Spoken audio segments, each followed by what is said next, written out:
Sanibonani babukela emakhaya, igama lami Akhona Mtshaka, sibizwe ubhuti la kunento athi ufuna ukuyikhuluma. Bengicela bhuti usichazele ukuthi inkinga ikuphi. Okay, ilento yami kahle kahle lisuka eMalawi ekhaya.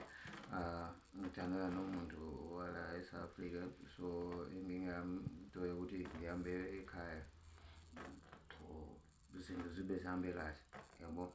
Mangibuya back vele ekhaya nginomfazi omunye, so mangibuya ekhaya kuthiwa ukuthi ilento yami ayisebenzi. So ngibe ngibone like ukuthi lo ufakele something ukuthi Ubani okufakile something? Umuntu wala eSouth Africa? wala eSouth Africa kahle. Or if ufika kumfazi wakho ayisebenzi? Ayisebenzi. Ngibe ngasebenzi makuthi ngiyelapho la simnandi. Yo kunzima ngempela. If uyabuza yena umuntu wakho yena ukumbuze uthini mangabe umbuza? Ngiyambuza-ke manje ukuthi wena, because even isikhathi ngibe ngisho ngayo ukuthi ngiyahamba akafuna ukuthi ngigodoke manje kodwa nalapho ngishiye ingane, so vele kube kufuneka ngihambe manje ukubona abantu bengane izinto ezinje. Manje ubhuti ufuna ukusizakala ukuthi kuphele lento le. Mina kahle kahle ilento ufuna ukusiza because inkinga yami iyo ngempela. Usuke wazama mhlampe kubantu bangakini wacela usizo kubona, ngoba ngiye ngizwe ukuthi abantu baseMalawi bayawusebenzisa umuthi. Usuke wazama ngakini? Hey, ngizwa ngayo manje ukuthi mina ngenzeka ngicabanga shuthi nalana manje umuntu because why ukwenza kanjalo ilento ngibona ukuthi yenzeka kanje because shuthi umuntu ukhona yonke indawo. Yo.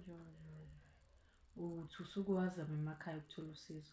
Mina labo ngizamile manje ekhaya, shuthi bangitshela manje ukuthi kubantu vele umuntu ukhona lapho ngisuka khona vele, kodwa bangitshela ukuthi ephindela khona shuthi lo umuntu mangibe ngikhulume nabo ukuthi ilento iphuma eSouth Africa.